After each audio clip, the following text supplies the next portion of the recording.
Boise State, what a great night tomorrow. We're anticipating with our alumni and honoring the teams and coaches and all that stuff, and it's going to be exciting to have all our former players, and it's a sellout crowd, and should just be an exciting night. And certainly every time the Aggies and Boise State play in basketball, it seems like it comes down to the wire, and there's a sense of dramatic. In particular, my two experiences, both ways, where probably the team deserving to win didn't win. And so, but that's basketball, that's sports, and you got to be able to finish the game. Boise State's playing really, really well.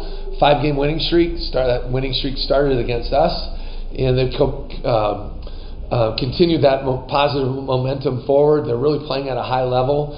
Over the last 5 games, averaging 82 points a game, 11 made threes a game, and they have really good players. They have 5 seniors that play a lot of minutes. Jessup is a heck of a player and just broke the Mountain West Conference record for all-time made threes in a career. He's just a fantastic player at 6'7", 202 pounds. Alston is a projected NBA draft pick this year, and he causes all kinds of problems at 6'9", with his versatility and playmaking ability, and not only scoring but his passing ability. And then they just got a lot of experience out there. So we'll have our hands full, but we're excited to get back on the floor. You kind of mentioned that this series has been for ever since Mountain West. I think it's just been a tight series, 6 or 7 points or less. Last couple games gone to overtime. Is there just something about the matchups with this? I think they're, in a lot of ways, they're similar teams. Like, there's the way they play, the way we play, I think is very similar. And then I think probably without having like a whole bunch of, I've been a part of 2 of these games, so it's not like my history has been real deep. But I think a lot of times when you get a game where it's kind of a quote-unquote rivalry game, I think those are the types of games you just kind of throw the records out the window, quite frankly. And in basketball, it seems like that happens a lot, where like you just never know what's going to happen. And so I think there's a lot of familiarity. I think a lot of their players know our players and vice versa. Whether they played AU together or from the same kind of region. So there's a lot of familiarity there. Coach, you've always been a fan of the history of basketball, especially Utah State. You do your research really well. What is it that you appreciate so much about Utah State's basketball history?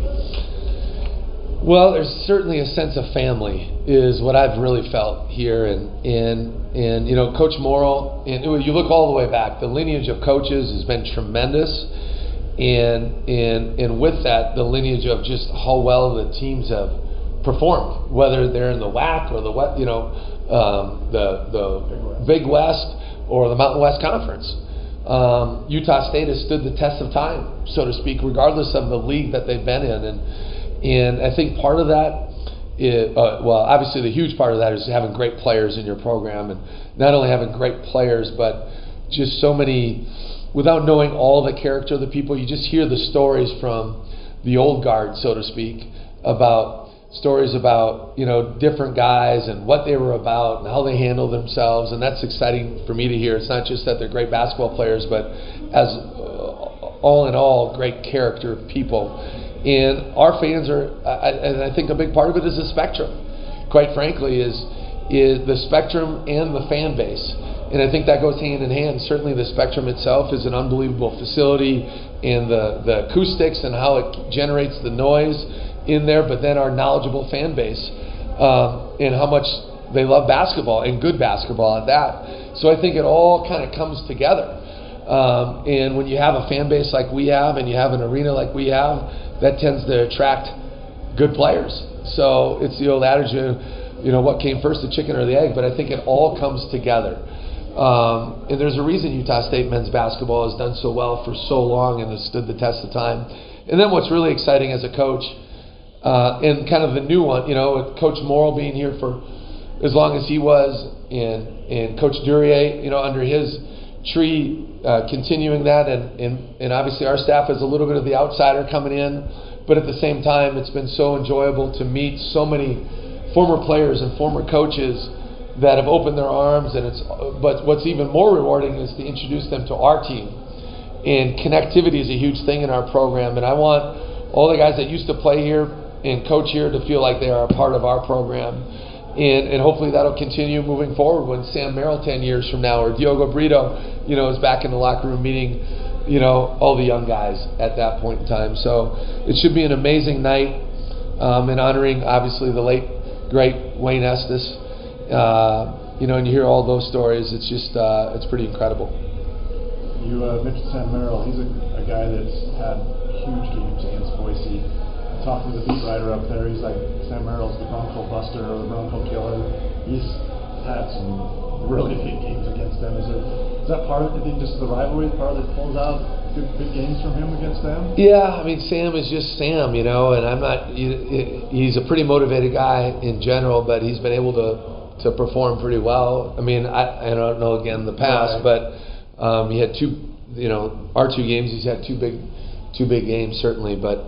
He's just, you can just see him. He's got that look right now. He's a senior, and and he's really healthy right now. So he's starting to play, really good basketball. There's so much going on. I shouldn't say starting to play good basketball, but he's trending upward certainly. There's so much going on tomorrow night with the alumni, and of course, Sam takes care of business. He would surpass Wayne Estes and with a 2,000-point mark. How do you tell your guys, look, it's just another game in front of a big crowd, and just level the emotions? I'm not sure we do that, to be quite frank. Okay. And it's a great question, and the guys are excited. We love playing at home, no doubt.